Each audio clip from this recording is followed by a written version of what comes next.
এলাকার নাম জেলখানার চর হলেও কিন্তু এখানে দেখতে পাচ্ছেন জেল কিন্তু নেই। আসলেই বলতে গেলে এটা হচ্ছে সোনা ফলার মাঠ বলা যেতে পারে। জেলখানার চর বললে আসলেই ভুল হবে। আমি যে জায়গাটাতে এখন হাঁটাহাঁটি করতেছি বা দাঁড়িয়ে আছি, এটা হচ্ছে ময়মনসিংহ শহর থেকে সামান্য একটু দূরে। জাস্ট এই পাশেই হচ্ছে সেই ব্রহ্মপুত্র নদীর পূর্ব পাশেই আছি আমি, আর ওই পাশে হচ্ছে জেলখানা। সো সেই নাম অনুসারে আসলে এই পাশটার নাম হয়েছে জেলখানা। তো এই দিক দিয়ে আসলে সুন্দর চিকন একটি রাস্তা আছে, দেখেন কি সুন্দর গাছপালা, চতুর্দিকে সবুজ আর সবুজ, বড় বড় গাছপালা দুই সাইডে রাস্তার মাঝখান দিয়ে এরকম অটো চলে যায়।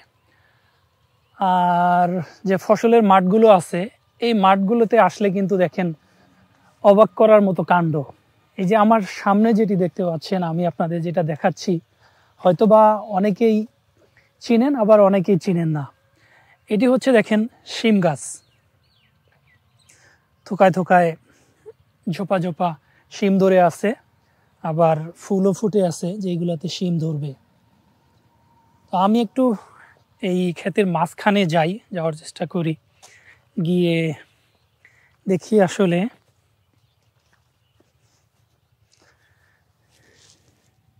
চমৎকার।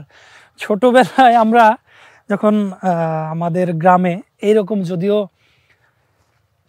কি বলে সবজির মাঠ ছিল না, আমাদের নর্মালি যে ফসলগুলো হয় সেইগুলোই আমরা দেখতাম। আর এরকম মাচা দেওয়া থাকতো শিমের বাড়িতে, আমাদের বাড়ির আশেপাশে আঙ্গিনাতে এরকম মাচা দেওয়া থাকতো। তো এই মাচার নিচে নর্মালি অনেক ঠান্ডা হয় ছায়া থাকার কারণে, আর পরিবেশটা কেমন একটা শান্তদায়ক হয় আর কি, শান্তিদায়ক হয়। সো ওই জিনিসটা আমার কাছে খুব ভালো লাগতো ছোটবেলায়। আমি দেখা গেছে যে ওই বসে থাকতাম ওই জায়গাগুলোতে একটু শান্তি নেওয়ার জন্য।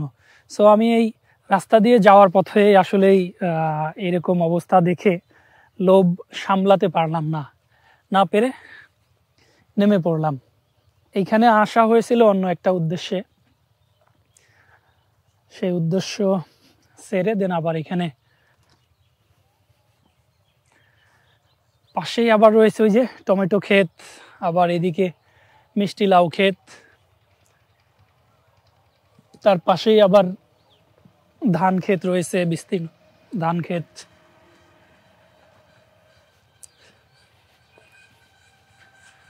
পরন্ত বিকেল দেখতেই পাচ্ছেন, সূর্য পশ্চিম আকাশে অলরেডি ঢলে পড়ছে অস্ত যাওয়ার পথে। তো এই সময়টা কিন্তু আসলেই খুবই সুন্দর।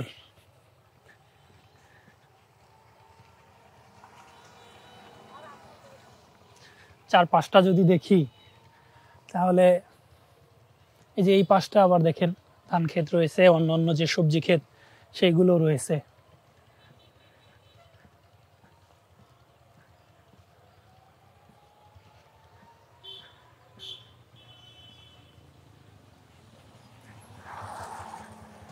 রাস্তাটাও খুবই চমৎকার।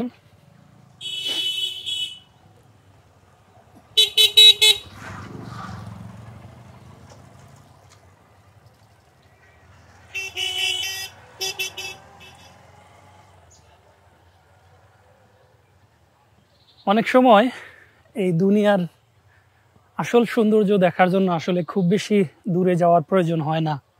বাড়ির আশেপাশটা যদি আমরা দেখি তাহলে কিন্তু প্রকৃতির যে বেস্ট সৌন্দর্য সেটা কিন্তু আমাদের ধরা পড়ে যায়। আমি জানি না আপনাদের কাছে কেমন লাগছে, কিন্তু এর যে বেস্ট সিনারি বা প্রকৃতি আমার মনে হয় আর হয় না। এর চেয়ে বেশি সুন্দর আসলেই হবে কিনা আমি জানি না, কার কাছে কি ভালো লাগে। আমি পাহাড় ঘুরেছি, নদী, সাগর, বরফের পাহাড় সবকিছু ঘুরেছি, কিন্তু এই জায়গাগুলোর সাথে আসলে আমাদের নারীর একটা সম্পর্ক, জন্মের একটা সম্পর্ক, প্রাণের সম্পর্ক। সো এই জিনিসটা আসলে অ্যাভয়েড করা যায় না। আমি একটা ক্ষেতে চলে আসলাম, লাউ ক্ষেত, মিষ্টি লাউ ক্ষেত। দুজন কৃষক ভাই আছেন, ওনারা লাউয়ের ডগা সম্ভবত তুলতেছেন বিক্রি করার উদ্দেশ্যে। আমি গিয়ে দেখি ওনাদের সাথে একটু কথা বলার চেষ্টা করি।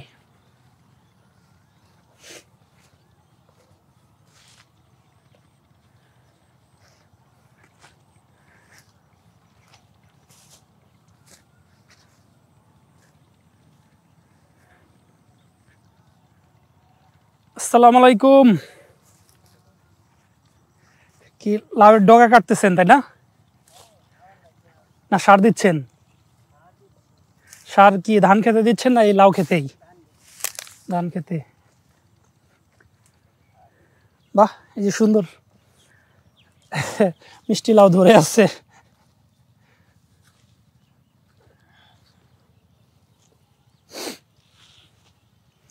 নর্মালি এই শাক কত টাকায় বিক্রি হয় আপনার হাতে যেটা আছে? কত টাকা হতে পারে বিক্রি করলে? মানে এক একটা ডগা হচ্ছে 2 টাকা। আচ্ছা, সেই হিসেবে আপনার হাতে যেটা আছে এটা কত টাকা দাম হতে পারে? আচ্ছা, মানে 100টা ডগা হচ্ছে, হ্যাঁ হ্যাঁ, 100 টাকা, 200 থেকে 300 টাকা, মানে একটা ডগার দাম পড়তেছে 200 থেকে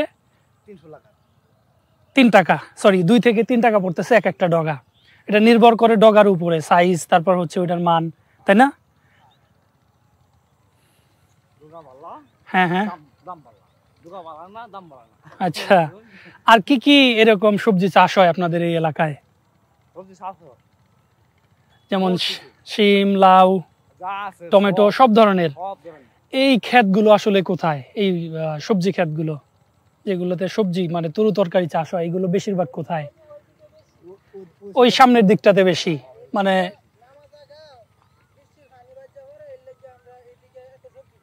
আচ্ছা,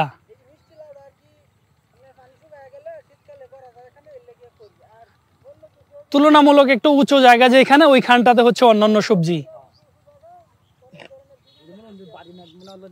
হ্যাঁ, আচ্ছা আচ্ছা। নাম কি আপনার? দুলাল। আচ্ছা, মাশাআল্লাহ। আর এই যে বাজারতে কৃষি, হ্যাঁ হ্যাঁ, ওই সাইডে। আচ্ছা, সব ওই সাইডে। ওই সাইডে গেলে গিয়া হেবা কিন্তু মেঘে পানি বইলেও নেমরে। আচ্ছা আচ্ছা। আর এটা কিন্তু বাজ্য আরে। তো ঠিক আছে, ভালো থাকবেন। এই ক্ষেত কি আপনার? না, এটা যে। আচ্ছা, সমস্যা নাই। সো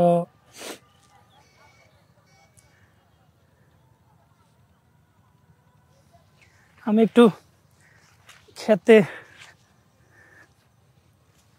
যদিও বেশিরভাগ গাছে এখন ফুল, লাউ এখনো ধরে নাই। হ্যাঁ, লাউ আছে, সেটা পাতার নিচে আসলেই দেখা মুশকিল। হ্যাঁ, এই যে এই যে একটা আপনারা দেখতে পাচ্ছেন। হ্যাঁ, আচ্ছা, এরকম ধরে আছে এখানে, কিন্তু আসলে শুধু যে মিষ্টি লাউ বা মিষ্টি কুমড়া সেটা না, এটা যে ওই যে যেটাকে আমরা জালি লাউ বলি, সেটাও কিন্তু এখানে আছে। যেমন হচ্ছে যে সাদা ফুল যেটা ফুটে আছে, এটা কিন্তু জালি লাউয়ের ফুল, সাদা ফুলটা, এই সাদাটা। আর দেখেন এই যে লুকিয়ে আছে গাছের পাতার আড়ালে মিষ্টি লাউ লুকিয়ে আছে, এরকম কিন্তু সবগুলো পাতার নিচে এইভাবে লুকিয়ে আছে, যেটা চোখে ধরা পড়ে না। চলুন, ওই যে অটোওয়ালা চাচা ওইখানে দাঁড়িয়ে আছেন, আমার অপেক্ষায় আছেন।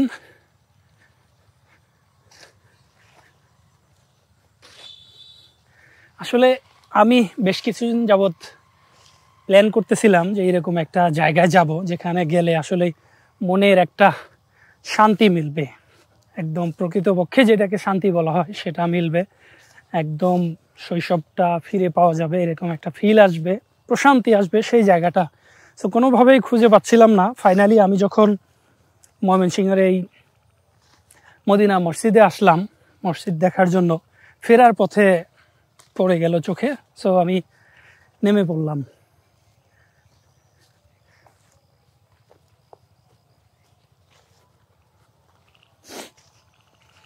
চলুন আমরা অটোতে গিয়ে উঠে দেখি সামনের দিকে কিন্তু আরো ওই যে নানান ধরনের সবজি ক্ষেত আছে।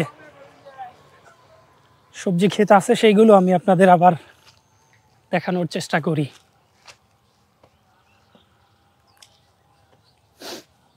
কাকা সামনে চলে আসেন।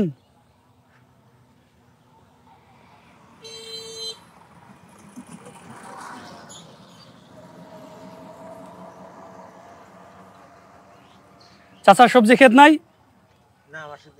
আচ্ছা, আপনার শুধু এই অটো। আরেকটু সামনে আসেন।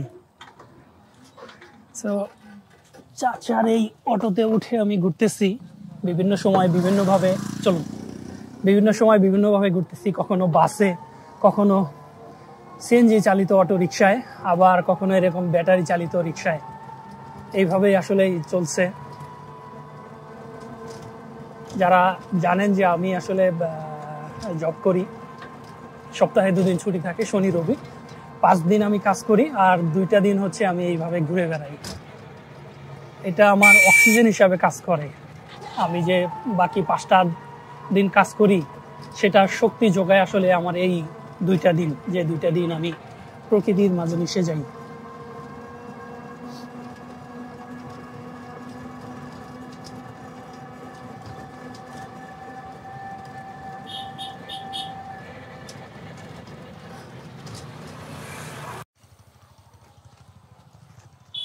আমাদের মাঝে অনেকে আছেন যারা লাল শাক খেতে পছন্দ করেন, তাদের জন্য কিন্তু এই যে পছন্দের একটি জায়গা, লাল শাক ক্ষেত। আর এইটা হলো ধনিয়া পাতার ক্ষেত। চাচি ভালো আছেন? কি করেন? ধনিয়া পাতা তুলেন? বাহ, এগুলো সব আটি আটি করছেন। এটা আপনার ক্ষেত, তাই না? আচ্ছা, বাসায় কে কে আছেন? চাচা আছেন বা? ছেলে মেয়ে?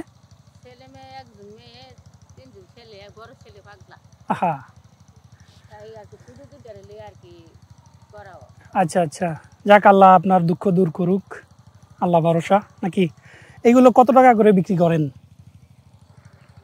এক একটা আটি? 10 টাকা আটি বাজারে। আর আপনি কত করে? 5 টাকা। ও, পাইকারি 5 টাকা 10 টাকা করে নেয়। আচ্ছা আচ্ছা। টমেটো লাগাইছেন দেখা যায়, এটা মনে হয় দেশি টমেটো, তাই না? ও, লম্বা, যেটা বড় হয়, হাইব্রিড টমেটো। আচ্ছা, মানে এই গাছটা অনেক বড় হবে, বড় হওয়ার পরে এই যে এরকম খোটার সাথে যে খুঁটি, হ্যাঁ হ্যাঁ, খুঁটি যেগুলা গেড়ে দিচ্ছেন, রশি দিয়ে বেঁধে দিবেন, তারপর হচ্ছে মাচা তৈরি করে দিবেন, যাতে ছড়ায় ছিটায় যেতে পারে চারদিকে।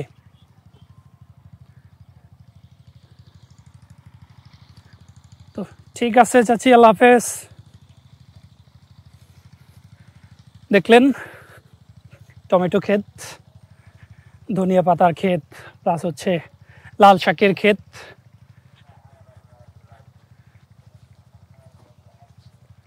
আসলে আসতে আমার অনেকটা লেট হয়ে গেছে।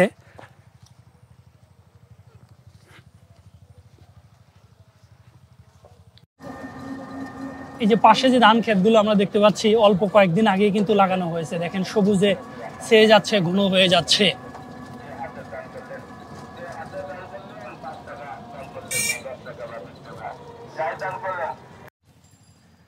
আমরা দৈনিক যে জালি লাউ খাই, সেটার মাচা এটা। দেখেন সুতা দিয়ে মাচার ব্যবস্থা করা হয়েছে। প্রচুর ফুল ধরে আছে, কিন্তু এখন পর্যন্ত জালি লাউ হয় নাই। ছোট ছোট আবার এই যে কিছু দেখতে পাচ্ছেন যে ছোট ছোট অলরেডি হওয়া শুরু করে দিয়েছে। ফুল থেকে যে সবজি, সেটা হওয়া শুরু করছে। হয়তো কিছুদিন গেলে এটা খাবার যোগ্য হয়ে যাবে।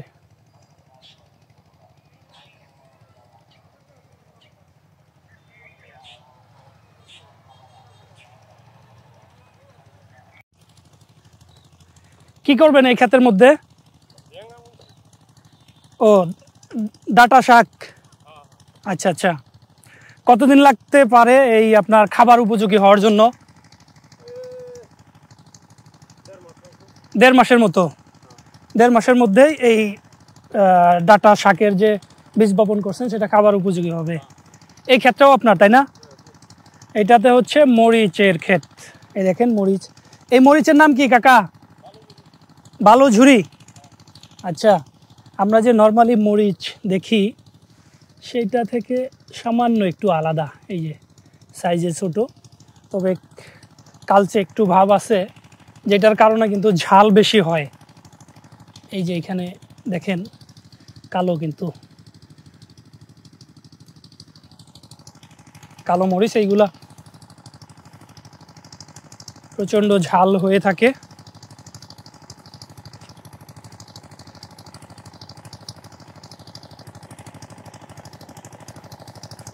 আপনারা অনেকেই হয়তো এই যে স্যালো মেশিনের সাথে পরিচিত, যেটার মাধ্যমে পানি উত্তোলন করে বিভিন্ন ফসলের মাঠে দেওয়া হয়।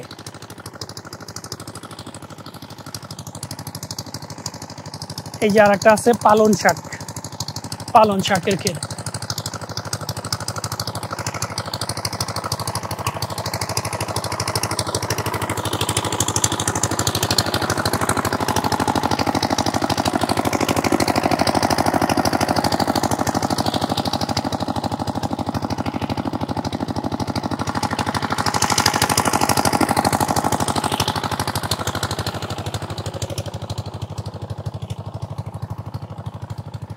আর ওই যে হচ্ছে ময়মনসিংহ শহর, বিল্ডিংগুলো দেখতে পাচ্ছেন।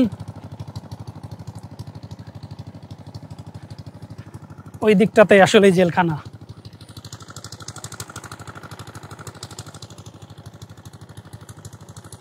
আমি এইগুলাকে ড্রেন বলা হয়। ক্ষেতের আইল দিয়ে চলে যাই।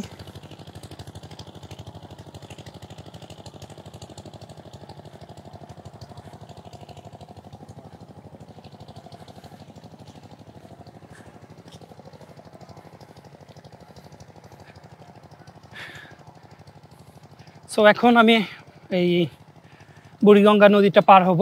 পার হওয়ার পরে ওই পাশ থেকে কোনো সিএনজি বা অটোতে করে ময়মনসিংহ যে বাস স্ট্যান্ড আছে ওইখান থেকে বাসে উঠে আবার ঢাকা চলে যাব। সবাই ভালো থাকবেন, আল্লাহ হাফেজ।